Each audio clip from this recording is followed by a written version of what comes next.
지난 2018년 12월 212만 6천 명으로 정점을 찍었던 충남의 인구가 매달 500여 명씩 줄어들면서 현재까지도 감소세가 지속되는 상황인데요. 지난해 2021년 12월 말 기준 충남도 내 인구는 211만 9,257명으로 1년 전인 2020년에 비해 1,772명이나 줄었다고 합니다.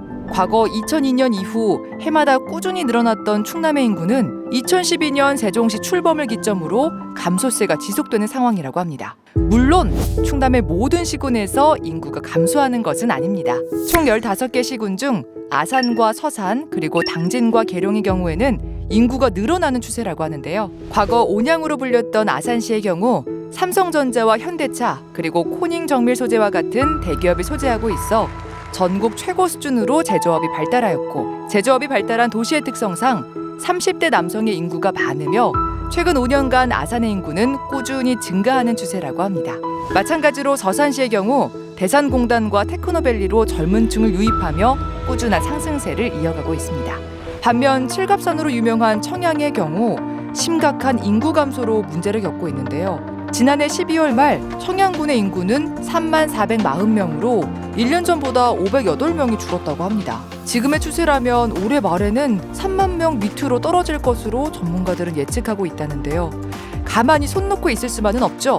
이에 청양군에서는 인구 3만 명 선을 유지하기 위한 7대 전략을 추진 중에 있다고 합니다. 7대 전략으로는 귀농 지원, 결혼과 출산, 보육 지원, 노후 건강관리 지원, 지역 인재 육성, 기업 유치, 일자리 창출 등 다양한 과제들을 추진하기로 했다고 합니다.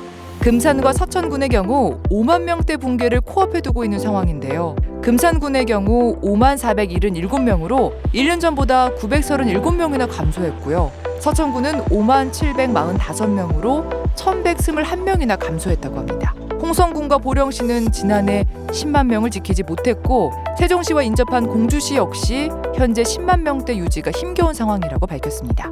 지난해 공주시와 계룡시는 신도시 조성 계획을 발표했었는데 공주시는 세종과 맞닿은 송선동과 동현동 일대를, 계룡시는 대전과 맞닿은 두마면 일대를 선정해 충남의 균형 발전과 지역 불균형을 해소하고 신성장 거점으로 만들 것이라고 했습니다. 공주시는 이 사업을 통해 세종시로 유출된 인구를 다시 유입시킬 것이라는 강한 의지를 보였습니다. 충남도 관계자는 청양과 금산, 서천 등의 기업과 각종 시설을 유치하고 인구 감소가 두드러진 지역을 중심으로 다양한 인구 늘리기 정책을 펼치겠다고 말했습니다. 하루빨리 좋은 대책과 정책들로 충남도 내 시군들의 감소된 인구를 다시 되찾을 수 있으면 좋겠습니다.